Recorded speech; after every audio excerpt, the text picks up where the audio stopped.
My name is Normand Aragon, I'm a psychologist, mixed ancestry, adopted in the Innu Nation. When I was adopted by my grandmother, who had been a traditional midwife, and Innus have been migrating for their survival, for their life, beautiful way of life. So she would leave with the families who were expecting a child and spend the winter with them. Very powerful family, great lady, honored in her nation a lot. When she adopted me, accepted to adopt me, she said, in my time, that the challenge was to welcome them to life safely. But today, it's to keep them in life. So this is the map of Indigenous Quebec. Quebec is part of Eastern Canada, mostly Francophone, so English is my second language, as you might probably already know. I can work all over as a psychologist, but I don't feel as a psychologist anymore. I mean, with time, we become more and more like a brother to everybody, and an activist also. When I started to work in some communities, the situation was so tough that we decided to create an association for suicide prevention, and it's become a frontline workers association. There was so much isolation that people were all isolated in their background.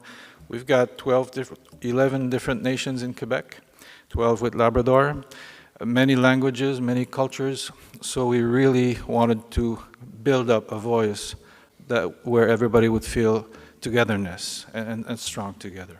We're second after New Zealand in terms of percentage of Indigenous, and the Indigenous population is growing and growing and growing and young. Many youth in universities, more and more. It's full of hope when we look at those numbers.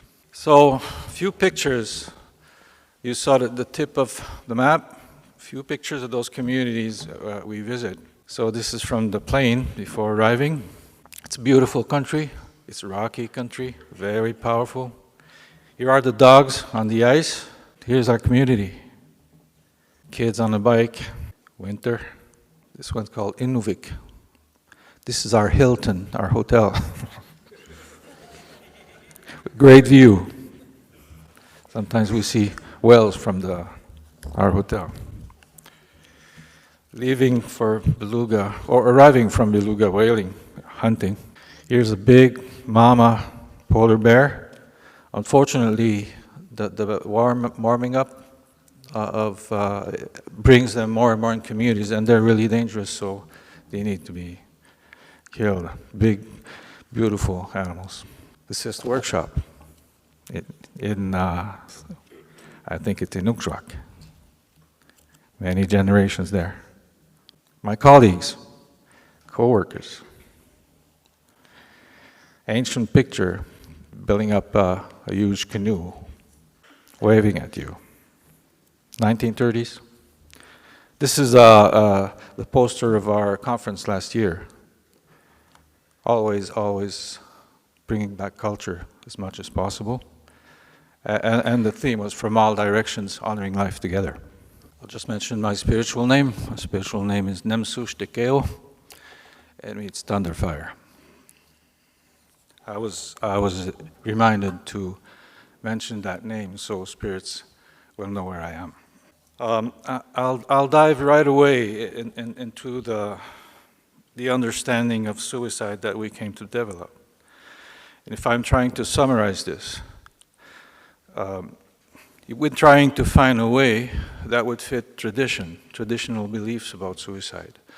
Traditional beliefs about suicide are always talking of a spirit, person died traumatically, spirit couldn't go where it needed to go on the other side.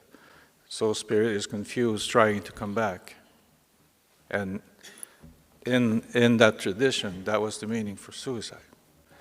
And then it could go down generations. So after listening to many elders from many nations, I tried to build up or to find in our Pakeha words something that we could use also. There's cultural diversity in our communities, And we don't want to shock anybody with our meanings, with our, here we are, the helpers, we know, and go that way, but we want to be gently supporting people towards healing. So we'll talk about Leonard. You see Leonard? Leonard was 42 years old at the time, and he shot himself, but he went outside and he skipped. So instead of hitting his head, he wounded himself permanently.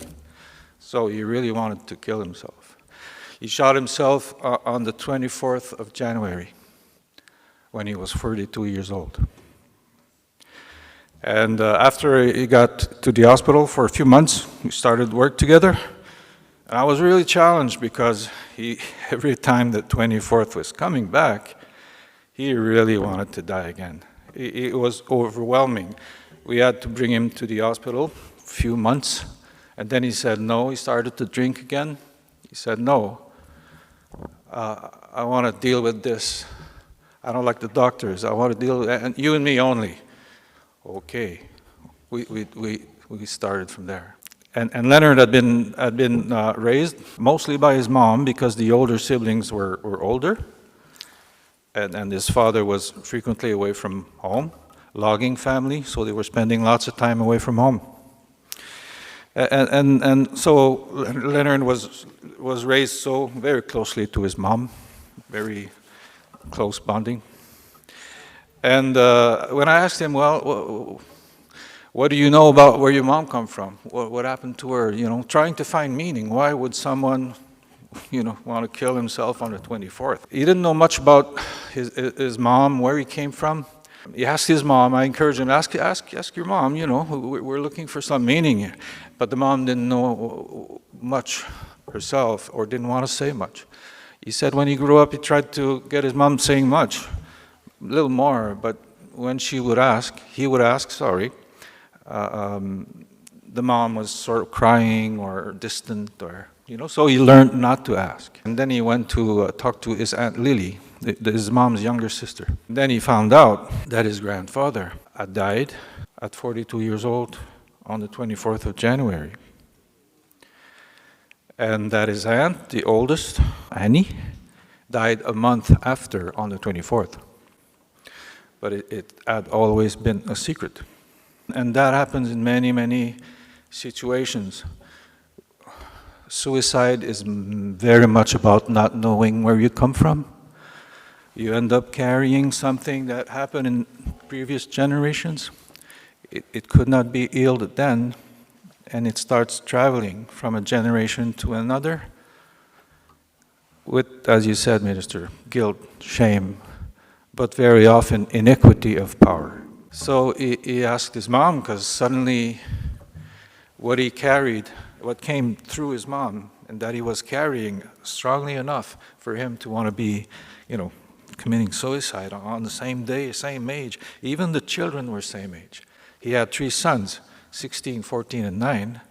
And when his grandfather died, the 3 daughters were 16, 14, and 9. Amazing, troubling. He taught us, the title was Honoring My Teachers from the North. He taught us the power of that transmission of trauma, even when it's secret, even when there's no words, something passes through, and that powerful. So he went to his mom, and he said to his mom, Mom, I know now. I know now that my grandfather died that date. He was driving dangerously. So on that day where he died, he killed also someone else and died himself, drunk driving. So sort of a suicide but murder at the same time. And again, a month after, the oldest child, the oldest daughter, committed suicide too. So that man shared what he knew with his mom. He said, Mom, I know now, but I want to know more. Because I want to know why my grandfather acted that way. So her mom started to cry, like a baby, he said. And then she shared that her father lost his mom when he was 2 years old. He was in his father's arms. And they were walking, his mother was walking, and the mother was hit by a car.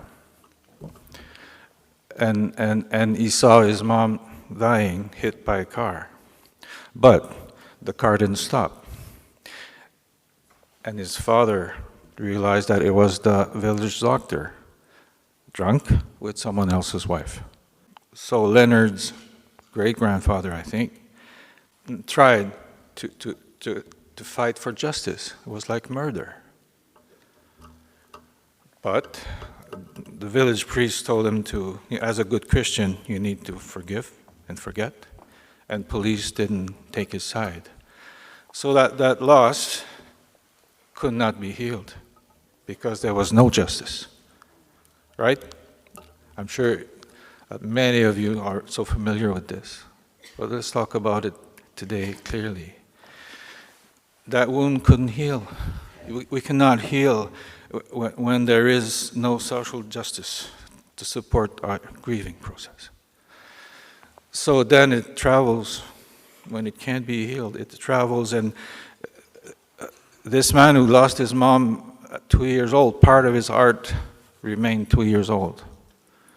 And he asked his first daughter, he sort of put his mom that he lost in his first daughter. So he had a very special bond with her. And that special and complex bond was so powerful that she followed him. You know, just like the original events, finding a way to come back and do the damage again. And he kept saying that his own son, Leo, would die shortly after him, that he was sure that Leo would die. So the powerful repetition cycle was there. But we were so lucky, because when he found out about where he came from, what he was carrying and why, he wanted to commit suicide so bad. The suicide impulses stopped, changed, stopped drinking. It's like he became his own mother's healer instead of just carrying what came from her. Was it her mother's fault? No way. Was it the grandfather's fault? No way. There was inequity of power and the traumatic loss, tragic loss up there. He never heard about it. So suicide today, for me, I can't help but see that recipe as being part of many, many suicide situations. And we don't know because maybe something happened a long time ago. We come to a community, and there was a big company there for decades. The community has been open wound for many, many years. So we were invited to go there. They had lost 2 kids from different families. They committed suicide a month apart. So we offered families, like we all do, is it okay if we do that family tree thing? And both families wanted to do it together. And quite amazingly, journeying through generations, we ended up realizing that those 2 kids who had committed suicide were very much related to 2 of their great-granduncles who died together, murdered by the company people who drowned them. This happened 60, 70 years ago. The Innu nation was totally powerless, no justice. And with time, families where there was murder, like this, no justice, and ends up, you end up having suicide, but also murder in the family. Many, many women were raped by the company people. Many, many intrafamilial rapes happened. And then you forget about how it started. You stigmatized, this community is so stigmatized. So you are victimized and re-victimized and re-victimized because no justice was possible in the beginning. Another community, one family lost 2 brothers. So again, we gathered a family and then uncles. 2 generations ago, 2 uncles are missing, they're dead, but they don't put the names, they don't talk about it. So our role is to ask, what happened? Grandmother looks around. Never talked about it. The youth never knew about it. But in that community, a plane would come, land on the lake. They were hunting young men in that community, kidnapping them, never seen again. Can't say nothing, no justice. So those losses again, buried alive or not buried, it's like we bury them in the younger generation. Whose fault? So many parents are, tortured by guilt. What did I do wrong? So this is so important because if we're imprisoned in guilt, we won't grieve. We'll never let go. But the losses that I just talked about, families and communities are transforming this into something really powerful. The community I just mentioned, where those two young guys were kidnapped a while ago, never seen again, there's more and more families that went through that process. And the community is really building strength from it. And there's more, like more help between families. So if there's a risk somewhere, they will all go and take care of it. And there is a lot of empowerment happening in that community. I was late in the office one night, and one young guy, he was surprised someone was there, knocks on the window. Can I come in? It was late fall, so the bay was icy. And said, I just saw you, but I was on my way to the bay. I wanted to drown myself. I told him, I'm so happy you knocked.